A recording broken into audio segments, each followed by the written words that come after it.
This is Josh Black here, and today what I'm going to talk to you guys about is websites to kick off your life as a digital nomad. So, NomadList helps you find remote work friendly cities based on your priorities.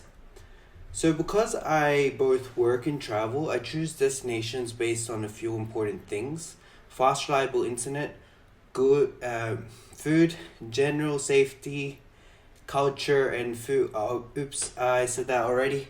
One of the key resources I use for learning more about a place before I go is NomadList, a handy resource that's built for digital nomads or work from anywhere.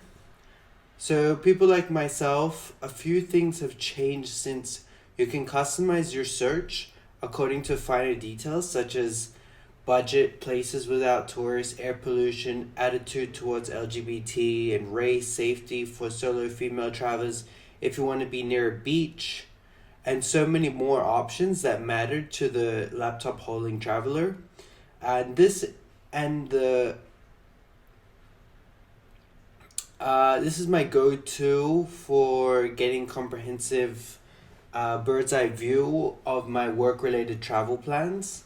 So NomadList also features chats and forums to connect you with a lively and budding community of fellow remote workers. So in terms of accommodation, I use Agoda. I found that Agoda to be the most reliable web presence for booking accommodations. The website shows hotel, homestay, and hostel options. You can see images of the location as well as skim through customer reviews to gauge the quality of the room. Type in a city and start scrolling. The search results are filtered neatly enough for you to skim through pricing for specific rooms and deals. So that's why I like Agoda, primarily because of its fee and pricing structure. The site will let you pay for full accommodation in advance rather than paying a deposit for one night stay in a lodging. You don't have to make two transactions and get eaten by ATM or currency conversion fees when you're taking out money to pay in cash. Agoda will charge your credit card within the currency of your home country, which works out better if you don't have a bank account in the region you're traveling, right?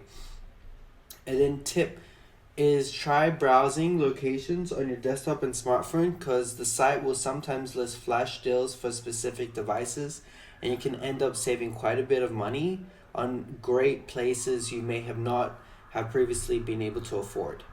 So airline website transportation is going to be one of your biggest expenses next to accommodation. The more frequently you move, the more you'll spend on flights between countries unless you're moving by land, like, or by boat or something like that. So there's no real quick trick or shortcut behind booking inexpensive flights. It takes constant searching, booking far in advance sometimes, and knowing a few key items. Open all the websites you want to search.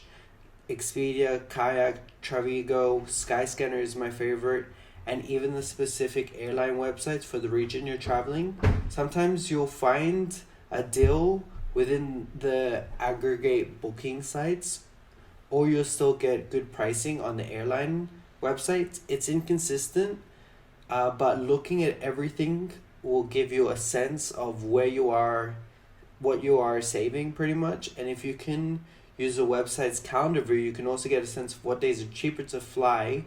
So rule of thumb sometimes is midweek bookings will save you some money, like booking on a Tuesday, as well as early morning and late night flights. So this has been a pretty short one, but this is basically what I wanted to help with people who are just starting to get traveling, and their first question is, how do I set this up? Like I always say, that like literally all you need is a place to stay, and food and water, and you can live anywhere. And it's just crazy to me to think how people would just continuously work and they make such big savings, and then they're not even willing to do what it takes just to go to a quiet, cheap island and just work for a couple of months and just see if you can get your business off the ground. Yeah, maybe where you're living right now, you have very expensive rent or something like that.